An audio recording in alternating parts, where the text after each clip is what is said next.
Yo guys, welcome back to another banger tutorial, and today I'm going to show you guys how to make an amazing Fortnite montage by implementing this transition that I just have not seen a lot of people do. I've had a lot of questions as to how to make this social media phone screen transition, so let's check it out and I'll show you guys how to do it. Hilarious.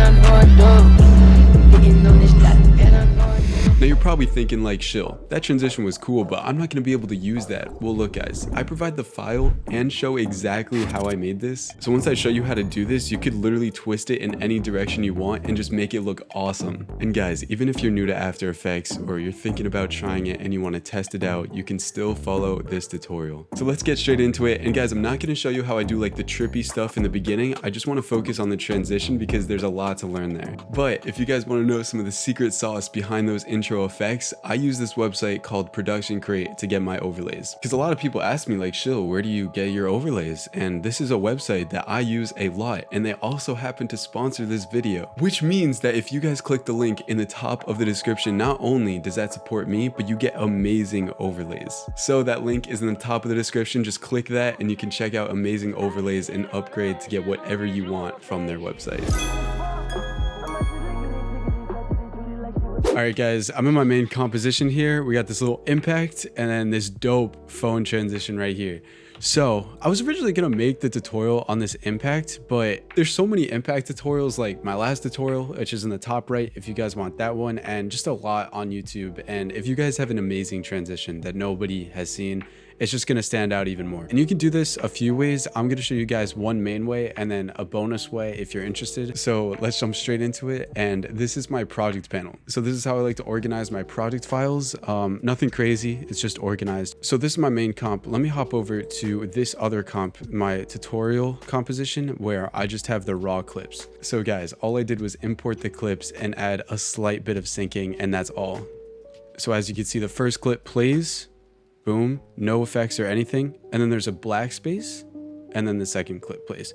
So obviously this works with whatever song. The key thing is here, I have the first clip and then a little bit of empty space, maybe like a second and a half, and then the next clip plays. Now guys, what matters is that you have the last frame of the first clip and the first frame of the second clip, because we need those frames specifically to make this transition happen. So I'm not gonna worry about the impacts or anything. I'm just gonna play this.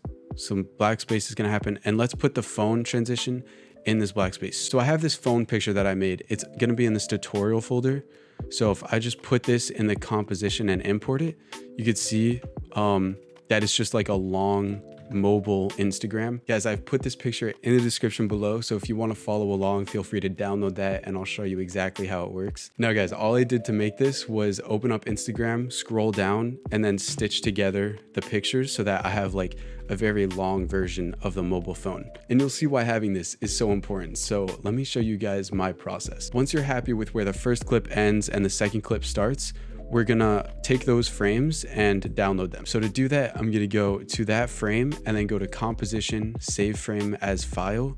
Don't mind my render queue, it has a few things in it, but I'm gonna click output module and go from Photoshop sequence to PNG, and then change this to B frame. I already did this, but you would rename that to B frame and then click save and render. And then you wanna go to the last frame of your first clip and do the same thing. So I'm gonna go to this frame, composition, save frame as file, or if you have FX Console by Video Copilot, which is a free After Effects plugin, you can left control space, click this button to take a snapshot, and then save to PNG and put that as whatever file. And then I'm gonna rename that A frame. So I have both of those pictures and I just want to import them, which I already did. And now I get to just make my own Instagram feed. So I'll show you guys how to do it. So we imported this stitched phone screenshot and I'm just going to scale it up and pre-comp it because it was a little small. Yo guys, Shill from the future here. I figured you might not know what pre-comping does, so just in case you don't, when you pre-comp your selected layers, it puts those layers in their own composition. So since I want to add in my own Instagram posts on top of that screenshot, I want to make sure that is within its own composition. Anyways, yeah, that is why I am pre-comping. And then I'm just going to call this iPhone screenshot.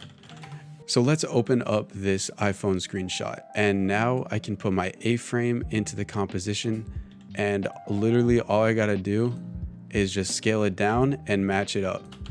I opened up Instagram, and you know, we got my boy Flea and NorCal, so that is gonna be in our home feed. And the beauty of it is you can also add text to change whatever profile pictures and names that you want to. But for now, I'm just gonna scale this down and make sure it looks somewhat good here. I'm not gonna go too precise, but that should be fine.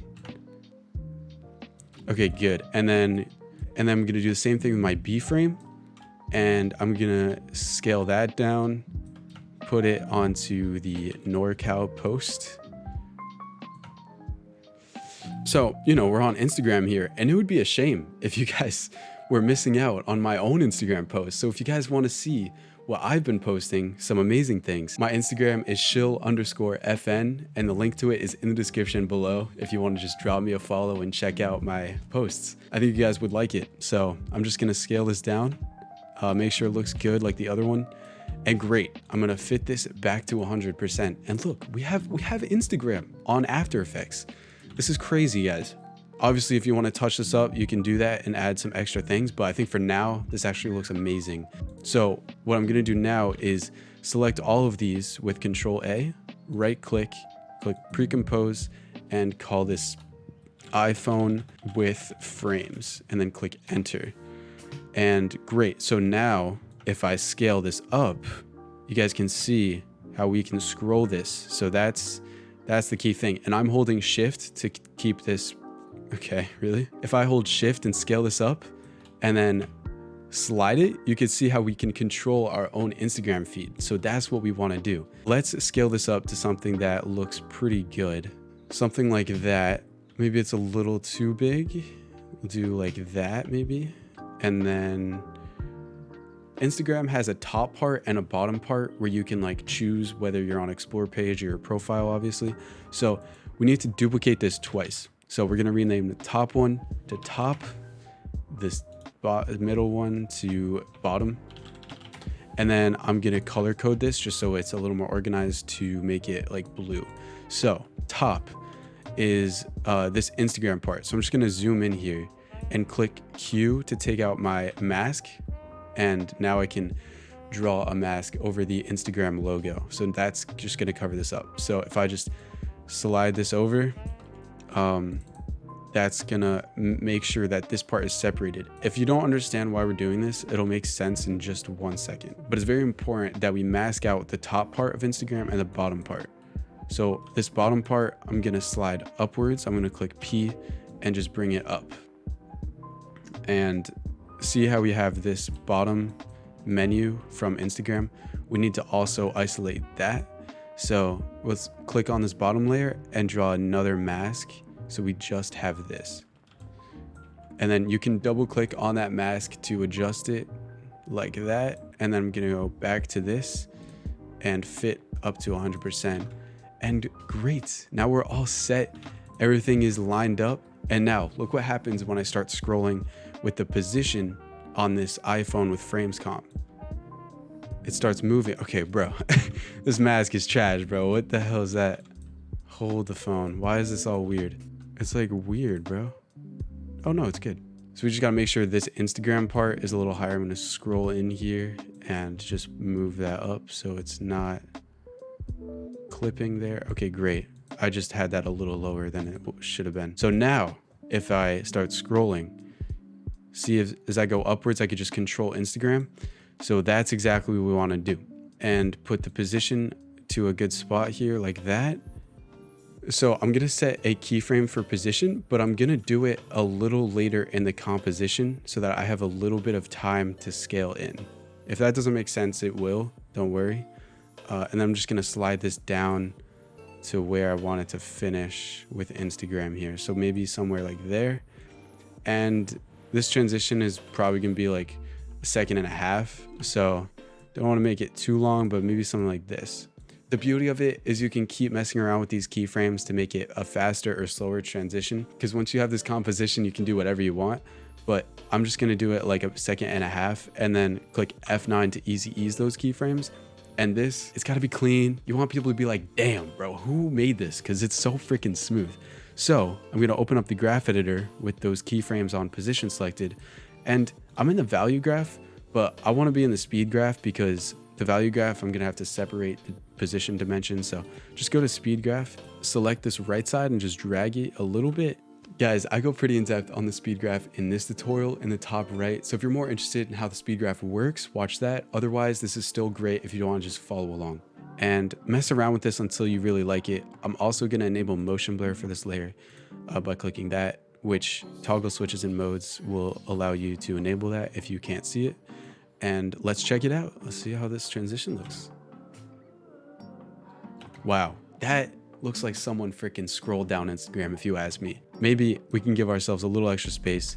Let's go back into the tutorial composition. Great, so it animates down. I'll probably change that later. Bruh, what is So this is a little too big.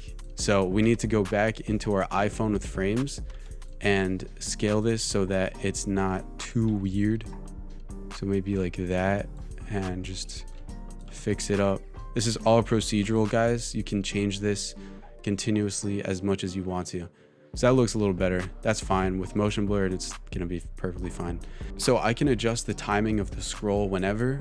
For now, my focus is gonna be transitioning into that Instagram scene. So I'm gonna click S to bring out my scale and Shift P to also take out my position.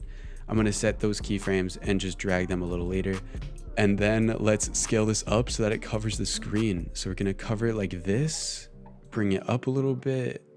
And this part is super simple and fun because you just get to match it up with the clip. And bruh, I just realized that when I was exporting my A and B frames, I was using frames from my other composition, so it's just not the same frame. So I need to redo that part. But that's the beauty of this process, is that I can go back to this frame, save that as a snapshot and call this A frame V2, and then go to this frame, snapshot it, save to PNG, and then call it B frame V2. And then, you know, we gotta stay organized, and then bring those into After Effects. And now if I go back into my iPhone with frames, fit this up to 100%, and I need to replace A frame and B frame with the second version, I'm gonna click on that A frame layer in my timeline, and then this A frame V2, hold Alt while I drag it on top, and that's just gonna replace it and maintain all the transform properties. And I wanna do the same thing with B frame. I'm gonna click B frame PNG in my composition, and then Alt drag B frame V2, and boom. All I did there was completely replace those with my new frames. So I'm chilling, I'm all set. And as you can see, we're transitioning. Look at that, oh my gosh. So all we got to do is just add the sauce. So I'm going to select all those keyframes. You can spread them out a little bit if you want to, and click F9 to easy ease them, and then right click your value graph and go to speed graph. And guys, if I'm going too fast, let me know in the comments. I think this is a good speed, but if you think like Shill, this could be a little slower or faster, go ahead and tell me in the comments because it helps me to do better tutorials. But let's select this right side and just bring it a little bit to the left. Enable motion blur by clicking that box. I'm gonna change my resolution to half just so it's a little faster. And then boom, let's look. Awesome, so that's looking good. This is going way too slow for my taste. So I'm just gonna drag this a little closer. And I'm gonna also open up this screenshot composition and start that scroll down a little bit earlier by just bringing these two keyframes to the side a little bit. So you can keep adjusting that if you want.